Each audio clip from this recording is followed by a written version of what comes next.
We here at the Quarterback Club are thrilled to have you here with us in a little different way. Many of you know Chris Doering from how he torched us when he was a Florida Gator, and we won't hold that totally against him. But I think he led the league or the country in touchdown receptions for a long time.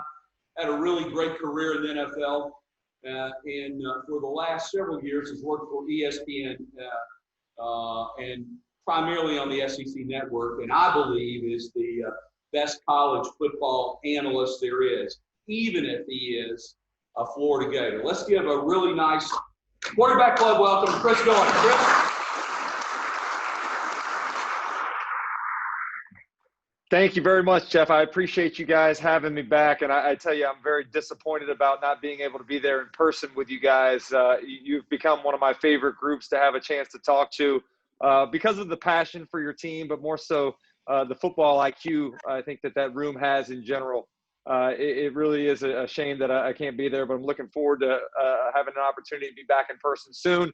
And I guarantee you, Jeff, this is the first time that I think you probably had two Gainesville, Florida-born boys on your as guests today. Coach Brumbaugh, born in Gainesville, played at Keystone Heights, one of my rivals in high school, and then obviously playing at Auburn and a rival there when I was playing at Florida. So kind of fun to get a chance to watch his success and listen to him talk about his defensive line and the overall team there in Knoxville. And they have a lot to be proud of. I tell you, we all talked about how this Georgia game was going to be a litmus test for how far Coach Pruitt's squad has progressed over the last couple of years.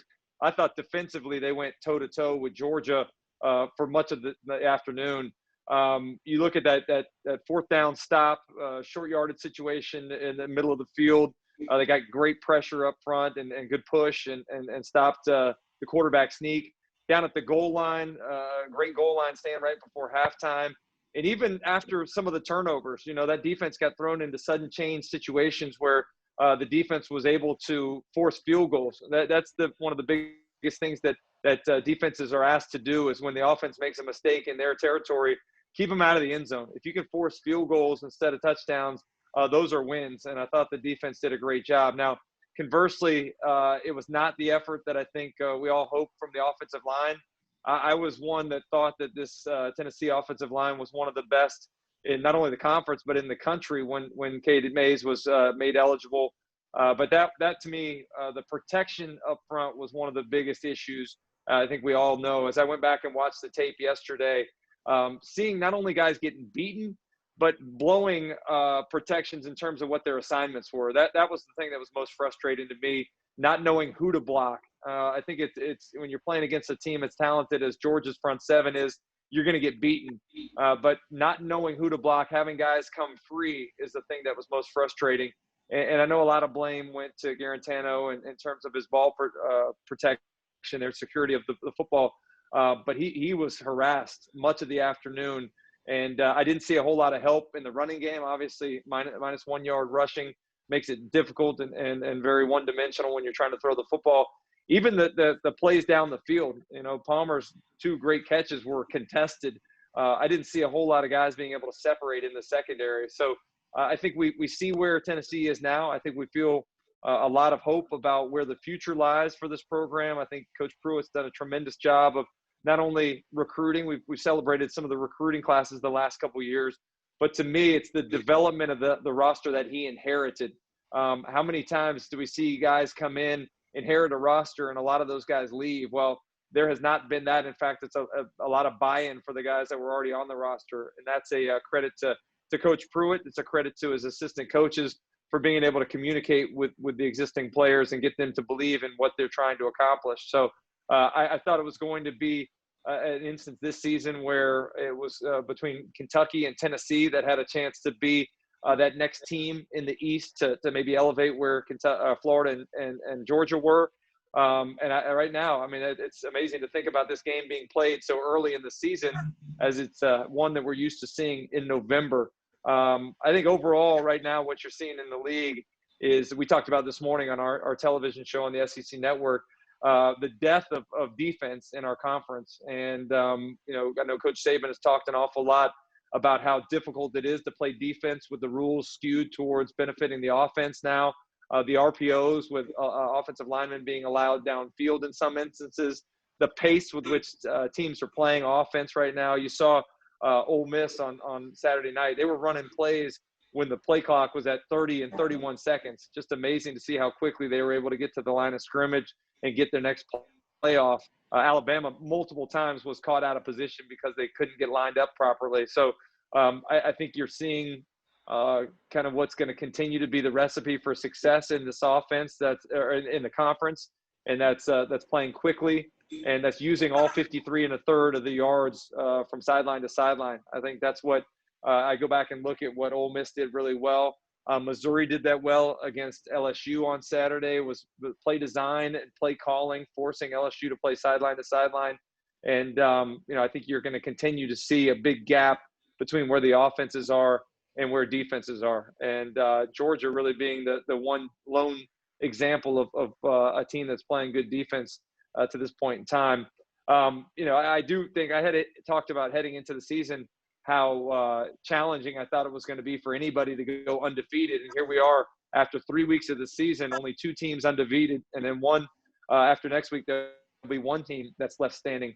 So I think it just speaks to the competitive nature of our conference, how difficult it is to go through an 8-game conference schedule, let alone a 10-game conference schedule. So I think what you're going to see is those teams that have a little more depth, that can roll a lot of people in, much like you saw from Georgia. Georgia's defense, I think, was able to play a bunch of different players that allowed them to stay more fresh in the second half and ultimately pull away from Tennessee. So those teams that are a little more mature and have the veteran, the depth to be able to play a lot of teams are going to be able to survive in this very unique SEC-only season. As I look at things that I've been most impressed with, how about the new coaches coming in? 4 new SEC coaches to our conference this season, and after 3 weeks of the year, all 4 of them have wins. And Sam Pittman should have had 2 wins. I mean, if we go back and look at the end of that Auburn game, there's got to be a better way to solve review issues. And I think the thing that I have the biggest problem with is the subjectivity of the rule, the immediate recovery. Arkansas players, multiple Arkansas players, several Auburn players trying to get the football after Bo Nix had spiked the football backwards. And the play, I know the whistle was being blown. I know the officials were waving it off, but there were still people playing after the football. And it took me back to last year when South Carolina and Missouri played. South Carolina's quarterback, Alinsky, threw a pass that was forward, got batted back to him. He caught it and then realized what he did, so tried to spike the football. At that point, becoming a lateral and a fumble where a lot of the players on the field stopped. There was one Missouri player specifically that kept playing, and he actually got on the football after everybody else completed the play, and they ruled it a touchdown. So the subjectivity of that phrase, immediate and clear recovery, is what I had a problem with, and I think we can all agree. It may not show it in the record book, but I think that Arkansas won that football game on Saturday. So just some brief overall thoughts of where we are in the conference at this point in time. Jeff, I'd love to address anything specifically that you or anybody else has there in person. Yeah, Chris, we got some questions. Yes, sir? All right. Let me ask you 2 or 3, Chris. One, what player has stood out that you hadn't heard of in our whole league that you've seen? And what coach has achieved more than what you expected in this short season so far?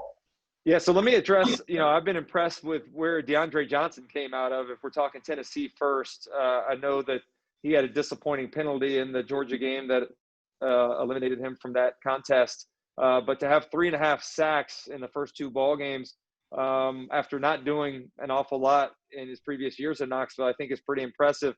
But that speaks to something that I experienced as a player in college with guys that were around me that didn't realize how quickly things go by. And I can tell you my own experience as a player. We would have older guys that would come back to campus and talk about, hey, make sure you guys enjoy it, take advantage of the opportunity because it goes like that. I think sometimes it takes guys longer for the light to come on for them. And it seemed like DeAndre Johnson realized there was a greater sense of urgency this year with time running out on his college career. Now, in terms of it's funny you guys mentioned this because I have a list of guys that have basically come out of nowhere.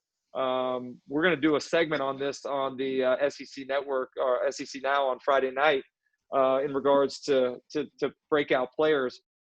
Treylon Smith is a guy that you saw for Arkansas have a big game against Auburn, the running back number 22. Hadn't heard much about him prior to this season.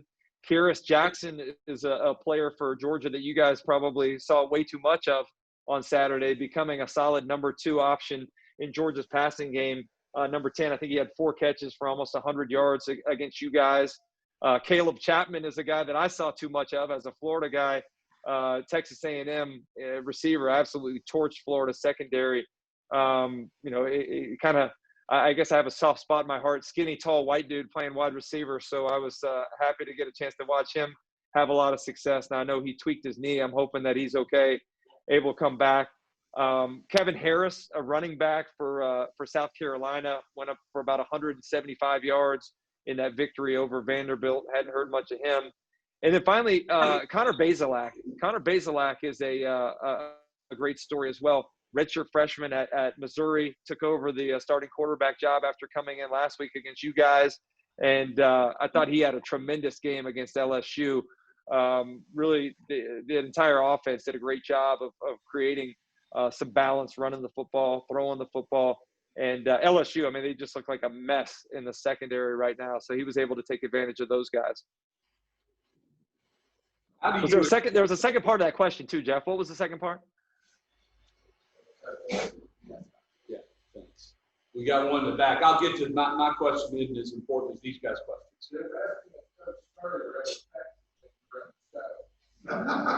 The question is, does Coach Spurrier ever text you during your shows, Chris? Yeah. So he doesn't text me, but when I talk to him, he goes, hey, make sure you tell Coach Chiswick to let you talk some. He talks too much. So he always is fighting for my right, get him a little bit more edgewise. But it's funny because I'm a 47-year-old man. I think I've told you guys before, Coach Spurrier, as soon as he gets on me for something, it takes me right back to being 18, 19 years old again.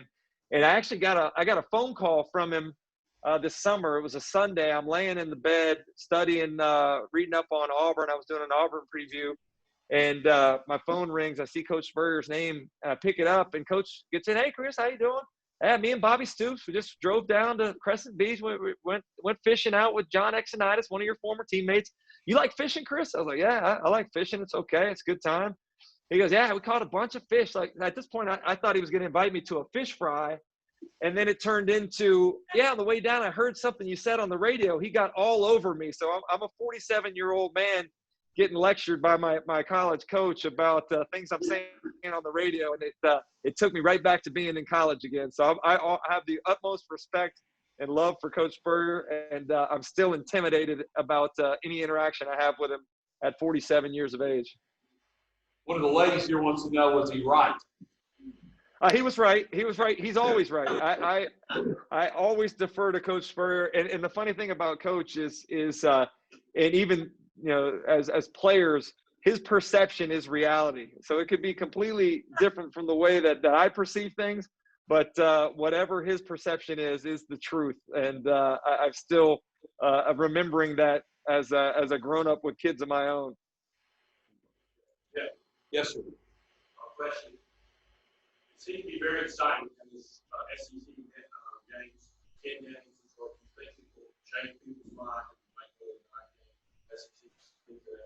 Very good question as well. The question is the fans seem to love the 10 games in the SEC. Do you think it will go to 9 in the future? Yeah, I think that's a great question. I think we all have enjoyed the 10-game SEC schedule. I think what you're seeing already, and you're going to see more of it as the season wears on, is the toll that it takes. I mean, I can tell you as a player that played in 8, by the end of the year, you're physically worn out, you're emotionally worn out, you're drained. I think you're going to see a lot of injuries as the season wears on. Commissioner Sankey's talked about the idea you can't do 9 because of the way it works out with the odd scheduling. So it would either have to be 8 or 10. And I think you're seeing what happens when you play a 10-game schedule against SEC teams is that you're knocking one another off. There's cannibalism, and the equation for winning or getting to college football playoff berths and winning national championships is it's more conducive to accomplishing that with an 8-game schedule. Now, I don't know how us as fans, how we can go back to watching group of 5 opponents and FCS opponents. Like, that just doesn't seem appealing to me right now. And in a time where I imagine they're going to want to try to get people's butts back in seats, I just have a hard time believing that they're going to create much interest in that. Every single week, it has been exciting to tune in and get a chance to watch what we're seeing within the conference. And I think there's a lot that can be taken from this year that can be built on going forward. Unfortunately, I just don't know that that's going to be one of the things that we see stay around next year. How do you explain LSU on defense? Yeah, I don't know.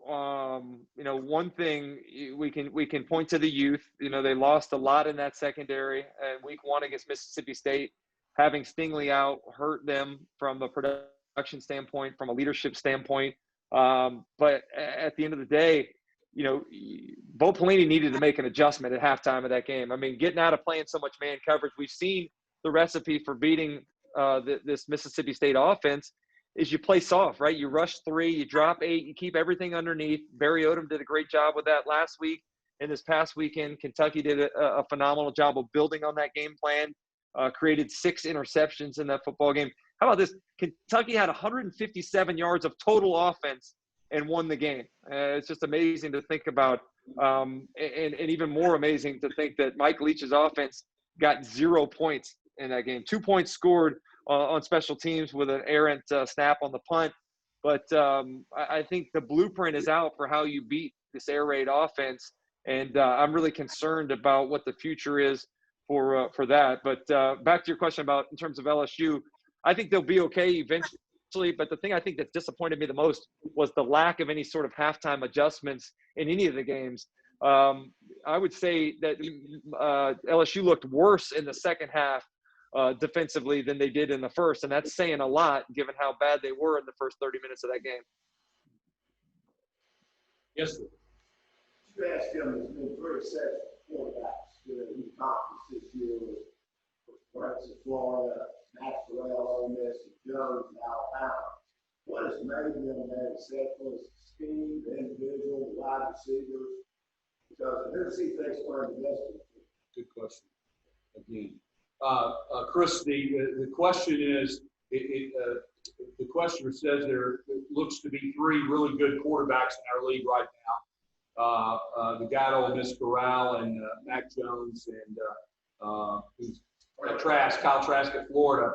Why are they playing so well, and who would you pick if you had to win one game of those 3 to play with? So I think one of the things that stands out to me are the different situations between all 3 of those guys. I would say Trask and Jones are a little bit more alike in terms of why they've been successful than what Matt Corral is. For Jones and Trask, I think it's a comfort in the offense and the benefit from watching some of the other guys play ahead of them. I think the silver lining in Tua's injury last year for Alabama was that Mac Jones got a chance to play in the final 3 or 4 games of the season, got some experience, gained some confidence for himself, but more so I think he gained the confidence of his teammates to know that not only could he run the offense, but he was going to be very effective and efficient within the offense. And I think that's the same for Kyle Trask. Just an amazing story, and I'm sure you guys all know it, but I just can't reiterate enough. In a day and age where players come in and they believe that they're entitled to instant gratification and playing right away, especially at the quarterback spot. I mean, how many quarterbacks do we see come in and then don't win the job and decide to transfer elsewhere and never compete, never give themselves an opportunity to win that job down the road? This is a guy that hung in there for a long period of time. He never even started in high school. His last start before last year was in 9th grade. So he was used to coming off the bench. He was used to understanding his role as a backup quarterback. bided his time in Florida, didn't transfer, and got his chance last year when Felipe Franks went down. So I think he came in prepared. The offense moved effectively. He had a lot of rhythm to the offense and flow. And I think he's built on that experience that he gained last year this season. Now, the Matt Corral phenomenon to me.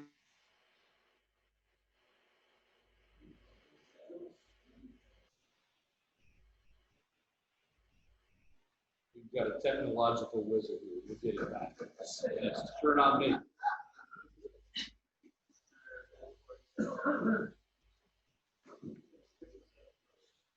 Yeah. It's here. Call Chris Doering.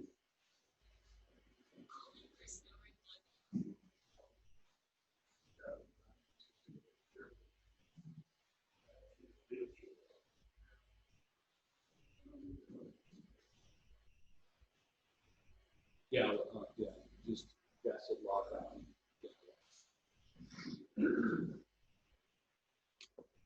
Could we ever believe the world works like this? I mean, I don't understand it. I think somebody in Russia is listening in on this.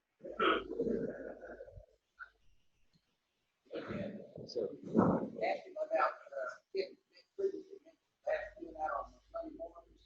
What does he say related to this Monday? I will, thank you. Yes, sir. Anybody else have a question? Sorry about this, guys. I don't know. Yes, sir.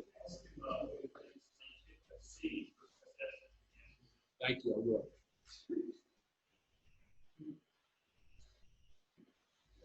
Yes, sir.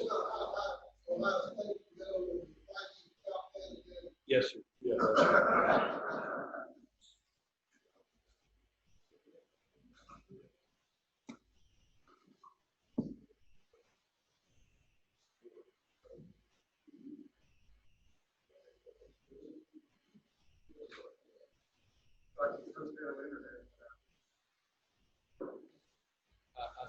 I actually think he's at home, but well, I don't know. He's in Charlotte. Yeah, he's in Charlotte.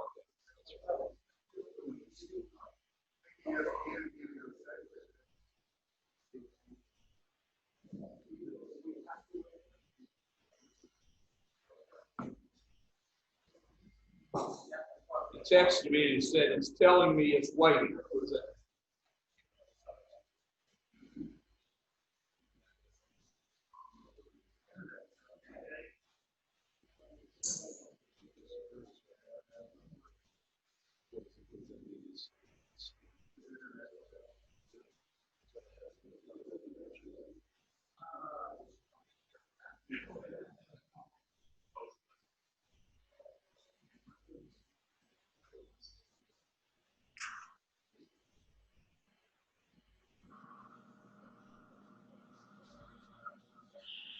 Jeff, you got me again here? I got you, man. And listen, there's a boatload of questions. That's what happens when you drop it, man. You're going to have to answer a bunch of questions. Here's number one. What kind of, since that sorry Lane Kiffin is not around to get chewed out, who do you think got the biggest chewing on the Alabama staff? That's question one. Question number two. That sorry Kiffin, what do you think his ceiling is? Yeah, so first of all, I think Pete Golding probably got the biggest chewing out. I mean, when your defense gives up an all-time record for yards allowed in a game, I don't imagine that Coach Saban was very happy with that. In terms of the ceiling, I think it's going to come down to their defense, and their offense certainly is very capable. They put up a bunch of points in their first three ball games. But if you go in and look statistically, they're at the bottom of every single defensive statistic in the SEC. So I think their ceiling is going to be dependent on their ability to recruit and develop defensive players, something that the previous staff didn't put an awful lot of emphasis on. Another question is how high do you think Ohio State can go in the polls without playing a game? Isn't that ridiculous? I don't understand the thinking in that including them. Once they play a game, I certainly believe it's okay for them to be included. But I don't understand why we would possibly allow them to, or anybody else from the Big Ten or the Pac-12 at this point in time, to be in the polls when we've got a large sample size of everybody else and nothing to grade Ohio State or any of those other teams on.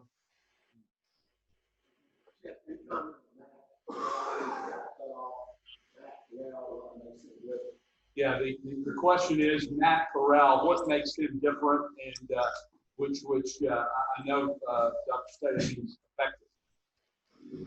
Yeah, I don't know how much you heard. I was trying to talk about him earlier, and I know I got cut off. But I think the thing that I've been most impressed with about Matt Corral is how athletic he is. You know, I mean, we thought last year that Corral was the passing quarterback, and it was John Rice Plumlee that was the running quarterback.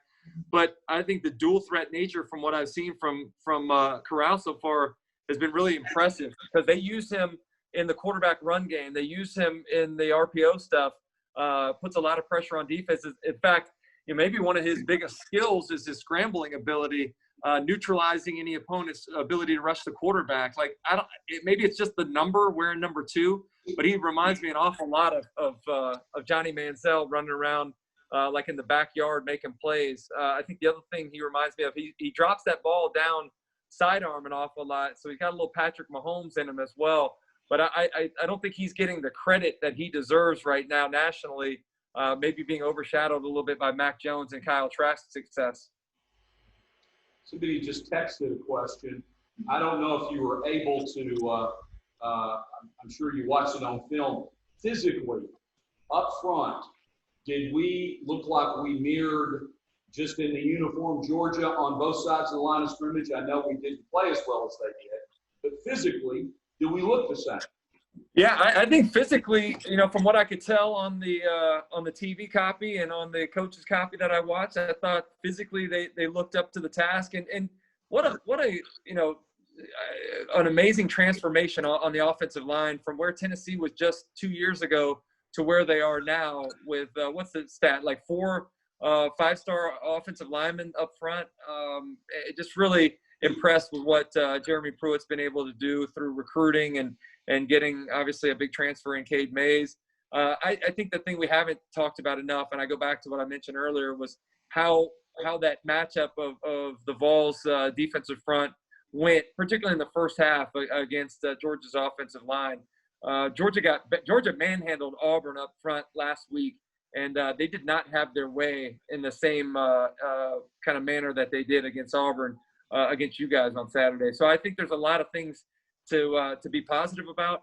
I know that in the SEC we don't, especially teams at the top like Tennessee, we don't accept moral victories, but I think there's a lot of positive that could be taken out of that game on Saturday. Yes, sir. What about a analysis and prediction of the SEC championship game this weekend? Good question. The question is an analysis of the Georgia Alabama game and the prediction on your end, please.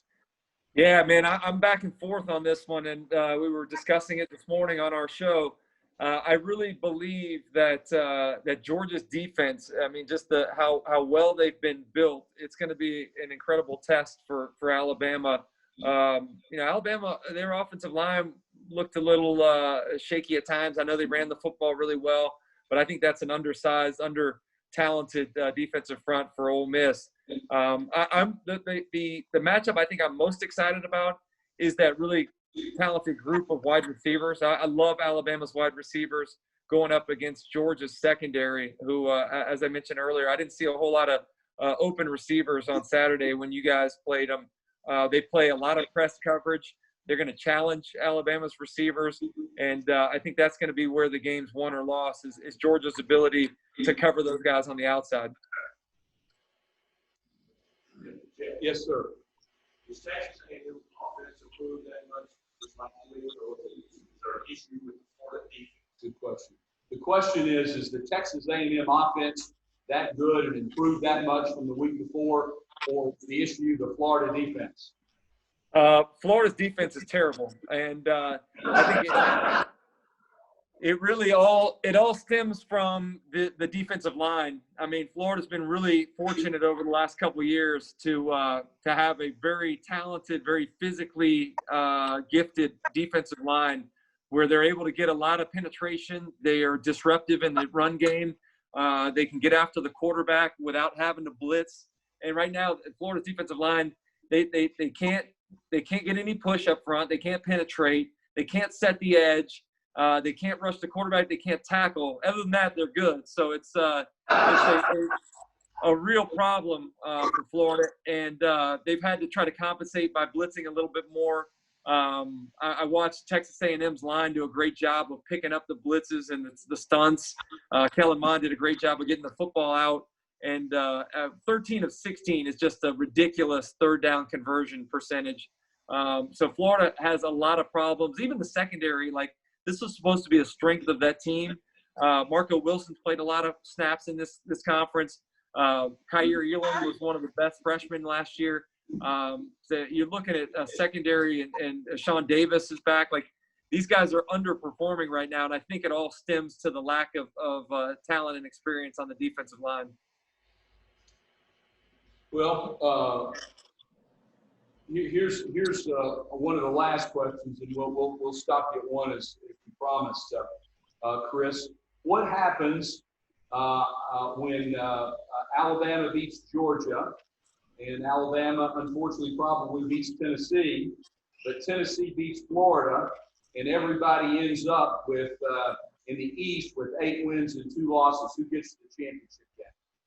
First of all, that would make me look really smart, because I predicted in the preseason the SEC champion would have 2 losses. So I'm okay with that happening. I do think that it is going to be interesting, too. I think it'd be important for us to note, as a Florida guy, all I ever heard was, man, if we played you guys at the end of the year instead of in September, we'd beat you. And, of course, 2001, when that actually happened, you guys came to the Swamp and knocked the Gators off and knocked Florida out of the national championship hunt that year. So I think I'm nervous about that game as a Florida guy.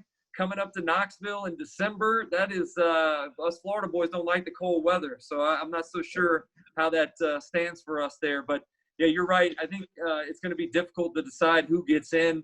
I wouldn't be surprised to see 2 teams from the SEC get in this season. But I think it's very likely that you're going to see an instance where teams are just cannibalizing one another as the season plays out. Yeah, well, you need to know that one of their oldest and most respected members is a meteorologist, and he predicts that on December the 5th, there's 6 inches of snow and it's 9 degrees. And he's putting money on that too. I would promise you, if that's the case, give me Tennessee by double digits, because I don't think we navigate that well. Hey, Chris, great to have you. We'll talk soon, and thanks a lot. You did a great job for us. Let's give a nice quarterback club welcome to everybody. Chris, thank you, guys.